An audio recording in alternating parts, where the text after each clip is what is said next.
पुन्हाना उपमंडल के मुबारिकपुर उर्फ रावल की गांव का बड़ा खुलासा हुआ है, जहां पर गांव के लोगों ने सरपंच पर अपनी जेब भरने के चक्कर में पंचायत के विकास कार्यों में घटिया सामग्री इस्तेमाल करने के साथ साथ गांव के कुछ मुख्य रास्तों को कच्चा छोड़ने का आरोप लगाया है।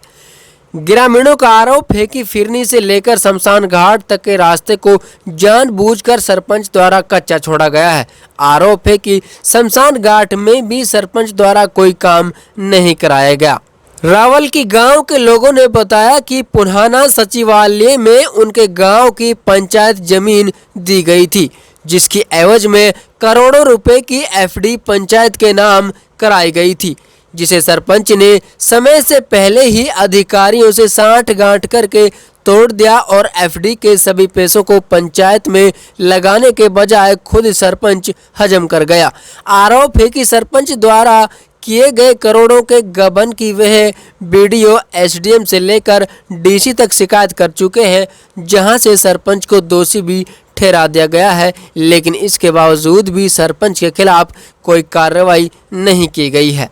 आइए सुनवाते हैं गांव वालों की ये पूरी कहानी। मेरा नाम समीउल्ला, मैं गांव से नंबरदार हूं। गांव मुबारिकपुर है जी। ये जो रास्ता है आपके गांव का, कौन सा रास्ता है और ये पूरी तरीके से जमीन में धंसे हुए हैं, क्या वजह है? ये रास्ता जो है कम्मा के घर से, ये सकरू फौजी के घर से लेके और ये इकरा के घर तक है। ये रास्ता इसलिए धंसा हुआ कि इसमें जो सामान है वो बहुत घटिया किस्म का लगाया गया है। ना कोई जीएसपी वगैरह इसमें डाली है, ना कोई 65 जो रोड़ी वगैरह वो इसमें डाली हैं। टाइल हैं वो घटिया किस्म की हैं। बरसात में जो इसके नीचे से जो बूढ़ी डाली गई तो निकल गई है, इसलिए रास्ते बैठ गए हैं।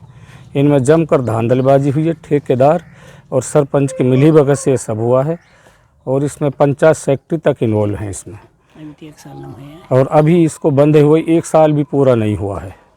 ये अपनी हालत खुद बयां कर रहा है कि मेरे अंदर कितना माल लगा है और क्या मेरी हालत है। सरपंच की कई बार शिकायत की है। सरपंच हरिजन जाति से एससी एक्ट लगाने की जो बार बार धमकी देता है। अगर मेरे खिलाफ कार्रवाई करोगे तो मैं एससी एक्ट लगाने के लिए मैं प्रशासन से कहूँगा और मेरी बात सुनी जाएगी, वो ये बार बार कहता है। हमने एसडीएम साहब से भी शिकायत की। एसडीएम ने मौके पर आके गाँव में मुआयना किया। एसडीएम ने इसको स्पष्ट दोषी पाया और बार बार बुलाने के बावजूद भी आते नहीं। आज तक इन्होंने किसी आरटीआई का जवाब नहीं दिया, ना इन्होंने कोई रिकॉर्ड जमा किया। एसडीएम साहब ने इसके खिलाफ लिख के दे दी, लेकिन प्रशासन आज तक इसके खिलाफ कोई कार्रवाई नहीं की।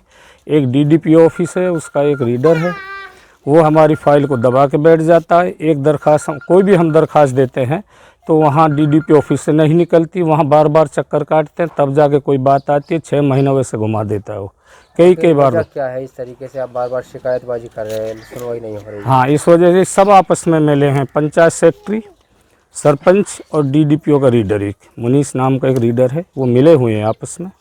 इन्होंने, सरपंच ने और इसने पंचायत सेक्रेटरी ने मिल के हमारी B&R की 1,32,00,000 की जो एफडी थी, जो मिनी सेक्रेटरी का क्लेम मिला था, उन्होंने एक चेक द्वारा बगैर किसी उच्च अधिकारी के परमिशन से उसको तोड़ा और वो पैसा इन्होंने खुर्द-बुर्द किया। वो पैसा गांव के विकास में लगना चाहिए था, लेकिन इन्होंने अपने विकास में लगाया उस पैसे को। गांव का विकास खुद बयां कर रहा है कि मेरे अंदर कितना विकास हुआ है। क्या चाहते हैं आप लोग? हम ये चाहते हैं कि जो ये गांव का पैसा खुर्द-बुर्द है, इसकी रिकवरी की जाए।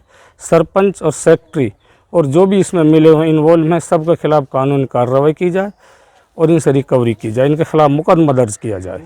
ये रास्ता मैनदीन के घर से है और ये गांव का जो जोहड़ है यहाँ तक है। इसमें सरपंच द्वारा जमकर घटिया सामग्री का इस्तेमाल किया गया और जो टाइलें लगाई थी बेहद ही ख़राब क्वालिटी की टाइल थी, कोई उनकी कंप्रेसिव स्ट्रेंथ नहीं थी, जिसकी वजह से टाइलें भी टूट चुकी है। रास्ते की हालत आप देख रहे हैं, ये बिल्कुल जर्जर हो चुकी है। इसमें जो WBM होती है वो 6 इंच या 12 इंच होती है, लेकिन इसमें कोई WBM नहीं बिछाई गई। सरपंच की तरफ से मिट्टी के ऊपर टाइलें बिछाई गई थी, इस वजह से सारी टाइलें टूट गई है जब इन पर लोड पड़ा। कब बना था ये रास्ता? इसको तकरीबन 8-9 या साल के तक करीब हो गए जी। सरपंच से आप लोगों ने कहा नहीं कि इतनी जल्दी रास्ता टूट चुका है? भाई सरपंच हमारी सुनता ही नहीं है। वो तो कहता है अगर तुमने 3-5 करी तो SC एक्ट लगवा दूंगा और झूठा मुकदमा दर्ज करवा दूंगा। तो उसकी जो इस निगेटिव उसको देखते हुए हमने कई बार बीडीपीओ पुणाना के पास शिकायत की, लेकिन वो खुद इसमें इन्वॉल्व है। डीडीपीओ नूह, एसडीएम के पास भी शिकायत कर चुके हैं, सीएम विंडो में भी शिकायत कर चुके हैं, डीसी के पास भी हम शिकायत कर चुके हैं। क्या कार्रवाई हुई? अभी जो कार्रवाई हुई थी उसमें डीसी साहब ने एसडीएम के लिए इन्वेस्टिगेशन दिया था, जिसमें इन्वेस्टिगेशन में रिकॉर्ड तो सरपंच साहब ने जमा किया नहीं था। जो एफडी जो थी हमारे गांव की, जो मिनी सेक्रेटरीट के लिए ज़मीन एक्वायरमेंट की गई थी, 1,32,00,000 था उसमें, और उसका इंटरेस्ट था 6,38,00,000 टोटल था वो। इसको इन्वेस्टिगेशन जो एसडीएम की गई थी उसमें इन्होंने फ्रॉड तरीके से उस पीडब्ल्यूडी एंड बीएनआर की जो एफडी थी उसको फ्रॉड तरीके से तोड़ा गया, और उस सारे पैसों का इन्होंने गबन कर लिया। जिस एसडीएम की जो रिपोर्ट थी वो,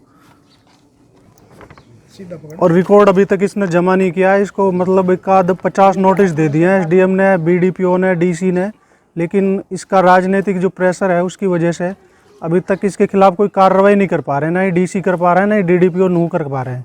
क्या चाहते हैं आप लोग?